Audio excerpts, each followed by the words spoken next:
नमस्कार व्यूवर्स, जैसा कि हम सब जानते हैं कि मॉनसून सेशन शुरू हो चुका है हमारा पार्लियामेंट का और इसमें बहुत सारे बिल जो हैं वो पेंडिंग है जो इंट्रोड्यूस हो रहे हैं और उनको पास करवाना सरकार की जिम्मेदारी है और सदन को चलाने में सहयोग करना विपक्ष की। तो आज हम बात कर रहे हैं कि कौन कौन से बिल जो हैं वो इंट्रोड्यूस हो रहे हैं जो पार्लियामेंट के फ्लोर पर जो है प्रस्तुत किए जाएंगे। सबसे पहला है हमारा इनकम टैक्स अमेंडमेंट बिल, जो कि ट्रेडिंग की ईज़ के लिए और इनकम टैक्स को समझने में ज़्यादा सुविधाजनक बनाने के लिए किया जा रहा है।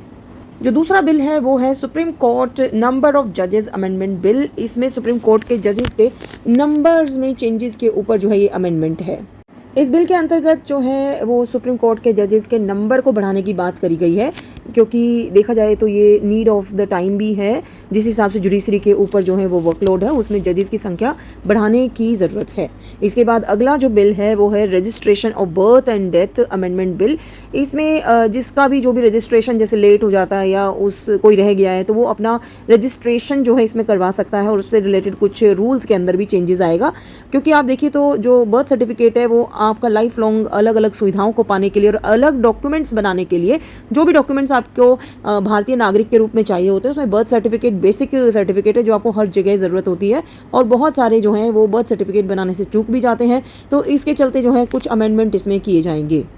नेक्स्ट जो बिल है वो है prevention of insults to national honour amendment bill. इसमें वंदे मातरम इंसल्ट और भी बाकी जो हमारे सिंबल्स हैं, हमारे नेशनल सिंबल्स हैं, जो उनके इंसल्ट को लेके जो है वो कानून जो है सख्त किया जाएगा, जिसमें वंदे मातरम को लेके स्पेशली जो है मेंशन किया गया है कि आप अभी तक जो है जो लोग इस चीज़ को बहुत लाइटली लेते थे और वंदे मातरम में आपने पीछे चेंज भी देखा होगा कि कैसे कुछ पैराज को जो है वो छोड़ दिया जाता था, तो उसमें भी इंक्रीज़ किया गया है। पर यहाँ पर जो है बात हो रही है कि और ज़्यादा आपको रिस्पेक्टफुल होना होगा अपने national symbols specially Vande Mataram को लेके। And it's very important also, क्योंकि अगर हम अपने नेशनल सिंबल्स को लेकर रिस्पेक्टफुल नहीं है तो हमारी जनरेशन जो है वो कभी भी एकदम से बड़े होकर रिस्पेक्ट नहीं ला सकती। बचपन से ही एज अ सिटीज़न आपके मन में ये फीलिंग होनी चाहिए कि आपको नेशनल अपने सिंबल्स को रिस्पेक्ट करना है।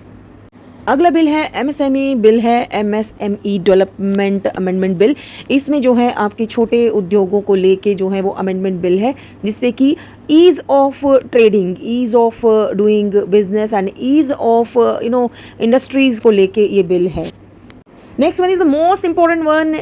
FCRA bill, foreign contribution amendment bill, जो कि बहुत ही ज़्यादा इंपॉर्टेंट है for the national security also. इसमें जो डायरेक्ट फंडिंग आता है NGOs को, उनकी अंदर जो फाइनेंस आता है, जो इकोनॉमिकल फाइनेंशियल पैसा जो आता है विदेशों से, उसके ऊपर रेगुलेशन है। इसका मतलब ये नहीं है कि पैसा आना बंद हो जाएगा, इसका मतलब ये है कि इस बिल के थ्रू जो है ट्रांसपेरेंसी लाने की कोशिश है। यानी कोई भी जो फंड आ रहा है उसकी गवर्नमेंट को जानकारी होनी चाहिए कि आखिर वो कहाँ से आ रहा है और किस पर्पज़ से आ रहा है। अभी जो हमारे देश में कन्वर्जन रैकेट और बहुत सारी ऐसी इलीगल एक्टिविटीज़ होती हैं देश में, जिससे टूल किट और ये सब आपने सुना होगा, तो ये सब को फंडिंग होती है विदेशों से और इसी को जो है वो कंट्रोल करने के लिए गवर्नमेंट ये बिल ला रही है। इसका विरोध बहुत सारे NGOs के थ्रू, बहुत सारी गवर्नमेंट्स के थ्रू प्रेशराइज किया जा रहा है, बट आई थिंक सरकार मूड बना चुकी है कि देश की सुरक्षा से ऊपर कुछ नहीं है। इसीलिए FCRA बिल जो है आपको इस सेशन में देखने को मिलेगा और जिसकी वजह से आप अगर देखना चाहें तो अभी दिल्ली में जितना भी प्रेशर क्रिएट हो रहा है और बाहरी तत्व जो है इसमें देश में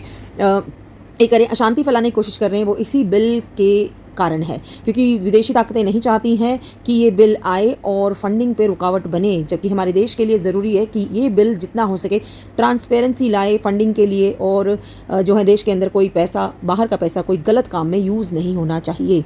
another one very important bill, विकसित भारत शिक्षा अधिष्ठान बिल। ये एक तरह से आप कह सकते हैं कि ये जो सेंट्रलाइज एजेंसी है इसको बनाने के लिए कोशिश की जा रही है कि एजुकेशन से रिलेटेड जितना भी ये पेपर लीक वगैरह का जो मैटर है कि लोग जो है पेपर लीक कर देते हैं या फिर लोग जो है एजुकेशन सिस्टम को मजाक मान रखा है, इसको रेगुलेट करने के लिए सरकार ये बिल ला रही है ताकि एक सेंट्रलाइजेशन एजेंसी हो जो पूरे शिक्षा तंत्र के ऊपर ध्यान रख सके और जो है लोग अपनी मनमानी ना कर सकें। ये हमारी बहुत सारी शिक्षा से जुड़ी हुई, जैसे मल्टीपल लैंग्वेजेस का लर्न करना है या CBSE के अलग अलग सब्जेक्ट को इंट्रोड्यूस करना है, इन सब के लिए ये वाला जो बिल है ये बहुत इंपॉर्टेंट है, सो दैट हमारी एक एजेंसी सेंट्रलाइज हो जाए और पूरे देश में एक जैसी शिक्षा के ऊपर जो है वो ध्यान दिया जा सके और लोग जो हैं ये ना हो कि अलग जगह पे अलग बुक्स पढ़ाई जा रही हैं, दूसरी जगह पे दूसरी बुक्स पढ़ाई जा रही हैं, जिससे हमारे जो एक सेंट्रलाइज जो माइंडसेट है वो नहीं क्रिएट हो पाता और लोगों के बीच में जो है वो एजुकेशन लैक रह जाता है। तो ये बहुत छोटी छोटी चीज़ें हैं। इसमें आप कह सकते हैं कि एक भारत श्रेष्ठ भारत को भी आप इसमें ऐड कर सकते हैं कि सारे भारत के बच्चे जो हैं हमारे